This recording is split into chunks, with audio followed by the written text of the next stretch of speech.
আকাশবাণী খবর পড়ছি সুস্মিতা সেন। বিশেষ বিশেষ খবর হলো, প্রধানমন্ত্রী বলেছেন ভারত এক দেশ এক নাগরিক সংহিতার দিকে এগিয়ে চলেছে। কেন্দ্রীয় স্বরাষ্ট্রমন্ত্রী অমিত শাহ আজ আহমেদাবাদ শহরের পিরানায় গুজরাটের বৃহত্তম বর্জ্য থেকে বিদ্যুৎ শক্তি উৎপাদন কেন্দ্রের উদ্বোধন করবেন। মহারাষ্ট্রে আসন্ন বিধানসভা নির্বাচনের জন্য জমা পড়া মনোনয়নপত্রগুলি পরীক্ষা করার পর ৭,৯৯৪ জন প্রার্থী প্রতিদ্বন্দ্বিতার আসরে রয়েছেন। প্রতিরক্ষামন্ত্রী বলেছেন ভারত চীন প্রকৃত নিয়ন্ত্রণ রেখা বরাবর কিছু এলাকার অধিকার নিয়ে মতানৈক্য নিরসনে কূটনৈতিক ও সামরিক পর্যায়ে আলোচনা চালিয়ে যাচ্ছে।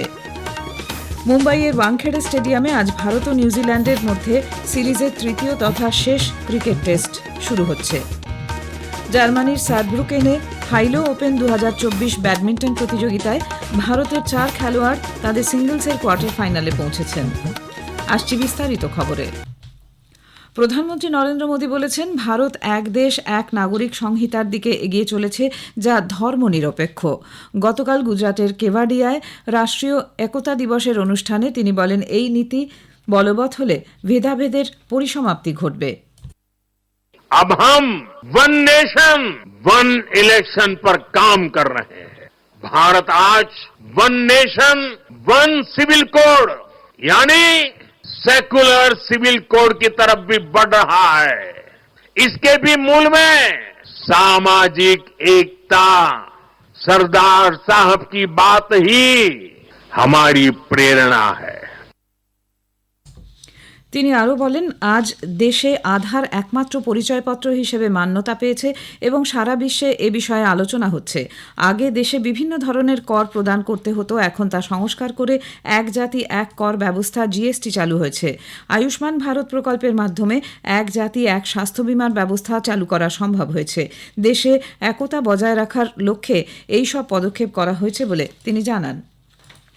কেন্দ্রীয় স্বরাষ্ট্রমন্ত্রী অমিত শাহ আজ আহমেদাবাদ শহরের পিরানায় গুজরাটের বৃহত্তম বর্জ্য থেকে বিদ্যুৎ শক্তি উৎপাদন কেন্দ্রের উদ্বোধন করবেন।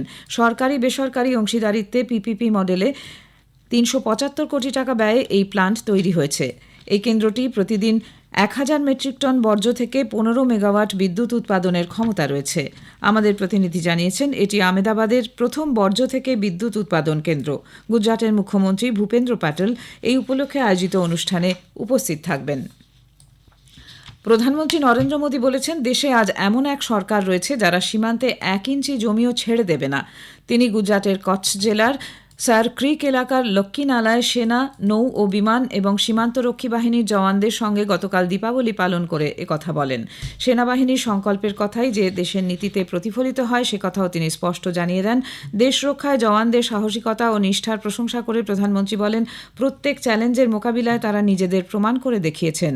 জওয়ানদের দীপাবলির শুভেচ্ছা জানিয়ে শ্রী মোদী বলেন তারা যেমন পাহাড়ে হিমাঙ্কের নিচে তাপমাত্রায় দেশের সেবায় নিয়োজিত থাকেন, আবার প্রখর দাবদাহ এবং মরুঝড়ের মধ্যেও একইভাবে তাদের কর্তব্যে অবিচল থাকেন। জওয়ানদের ইস্পাত কঠিন দায়বদ্ধতা শত্রুদের প্রতিহত করে। ভারতীয় সেনাবাহিনী বিশ্বের অন্যতম শ্রেষ্ঠ সেনাবাহিনী হয়ে উঠবে বলে জানান প্রধানমন্ত্রী। আত্মনির্ভর ভারত গড়ে তোলার লক্ষ্যে জোর দিয়ে প্রতিরক্ষা ক্ষেত্রের আধুনিকীকরণ এবং নতুন প্রযুক্তির গুরুত্বের কথা বলেন শ্রী মোদী। এছাড়াও গুজরাট উপকূলের সুরক্ষা, ভারত বিরোধী চক্রান্ত প্রতিহত করতে নৌসেনার ভূমিকার প্রশংসা করেন। দেশের ঐক্য বজায় রাখার ওপর জোর দিয়েছেন প্রধানমন্ত্রী নরেন্দ্র মোদী। তিনি দেশের অখণ্ডতা নষ্ট করতে চাওয়া বিচ্ছিন্নতাবাদী শক্তির বিষয়ে দেশবাসীকে সতর্ক করে দিয়েছেন। গুজরাটের কেভাডিয়ায় একতানগরে সর্দার বল্লভভাই প্যাটেলের জন্মজয়ন্তী উপলক্ষে আয়োজিত এক অনুষ্ঠানে প্রধানমন্ত্রী বলেন বিকশিত ভারতের স্বপ্নকে সফল করার জন্য ঐক্যবদ্ধভাবে কাজ করা দরকার। आज देश में एक ऐसी सरकार है जो देश की सीमा के 1 इंच से भी समझौता नहीं कर सकती। आज जब हमें जिम्मेदारी मिली है तो हमारी नीतियां हमारी सेनाओं के संकल्पों के हिसाब से बनती है। हम दुश्मन की बातों पर नहीं, हमारी सेनाओं के संकल्पों पर भरोसा करते हैं। মহারাষ্ট্রে আসন্ন বিধানসভা নির্বাচনের জন্য জমা পড়া মনোনয়নপত্রগুলি পরীক্ষার পর ৭,৯৯৪ জন প্রার্থী প্রতিদ্বন্দ্বিতার আসরে রয়েছেন। আগামী ২০ নভেম্বর মহারাষ্ট্র বিধানসভার 288টি আসনে নির্বাচন অনুষ্ঠিত হবে। অন্যদিকে 921 জন প্রার্থীর মনোনয়ন বাতিল হয়েছে বলে রাজ্যের মুখ্য নির্বাচন আধিকারিকের দপ্তর সূত্রে এক বিবৃতিতে জানানো হয়েছে। উল্লেখ্য 20 অক্টোবর থেকে 29 অক্টোবর পর্যন্ত মনোনয়নপত্র দাখিলের প্রক্রিয়া চলেছিল। ঝাড়খণ্ড বিধানসভা নির্বাচনের দ্বিতীয় পর্যায়ে মনোনয়নপত্র প্রত্যাহারের সময়সীমা আজ শেষ হচ্ছে। এই পর্বে মোট 634 জন প্রার্থী মনোনয়ন পেশ করেছেন।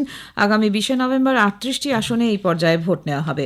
প্রথম পর্বে 45টি আসনে ভোট গ্রহণ 13 নভেম্বর। মনোনয়নপত্র প্রত্যাহারের পর প্রথম দফায় মোট 685 জন প্রার্থী প্রতিদ্বন্দ্বিতার আসরে রয়েছেন।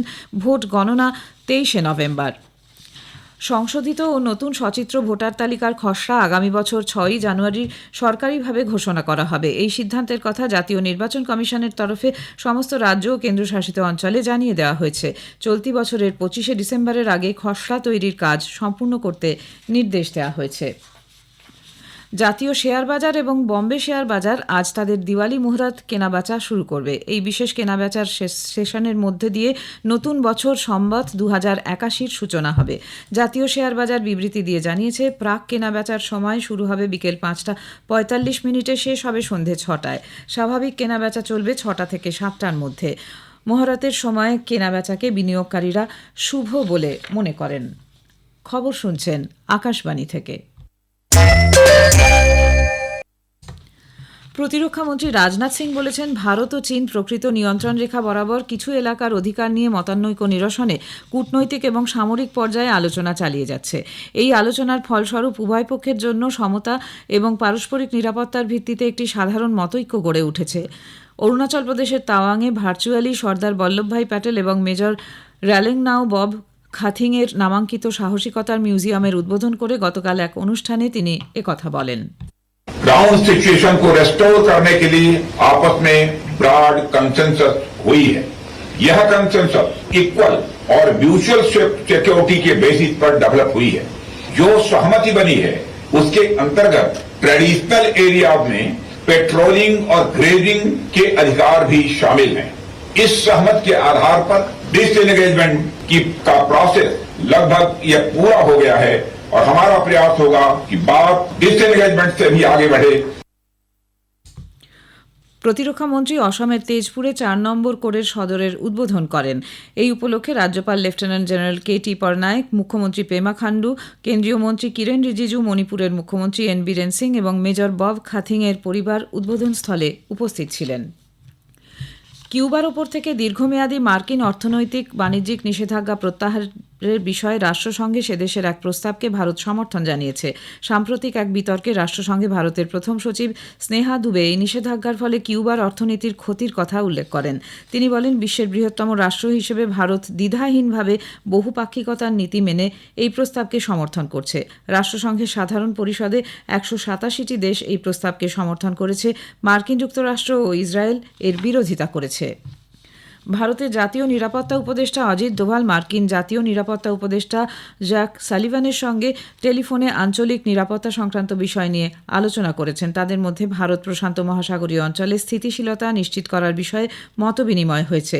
হোয়াইট হাউস সূত্রে জানানো হয়েছে, দুদেশের মধ্যে দ্বিপাক্ষিক অংশীদারিত্ব, পরিচ্ছন্ন শক্তি এবং প্রতিরক্ষা সহযোগিতা বিষয়ে আলোচনা হয়েছে।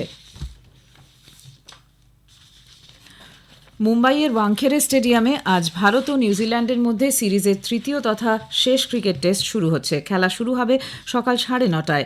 নিউজিল্যান্ড বেঙ্গালুরু ও পুনেতে প্রথম দুটি টেস্ট জিতে 3 ম্যাচের সিরিজে 2-0 এগিয়ে গিয়ে ইতোমধ্যেই সিরিজ জয় নিশ্চিত করেছে। বিশ্ব টেস্ট চ্যাম্পিয়নশিপের ফাইনালে যাওয়ার জন্য এই টেস্ট ভারতের কাছে অত্যন্ত গুরুত্বপূর্ণ।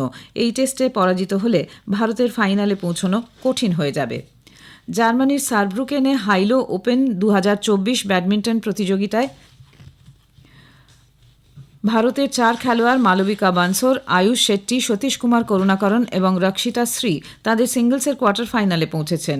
BWF সুপার 300 টুর্নামেন্টে ষষ্ঠ বাছাই মালবিকা 21-13, 21-16 অবাছাই ইরিনা আমালি অ্যান্ডারসনকে হারিয়ে দেন।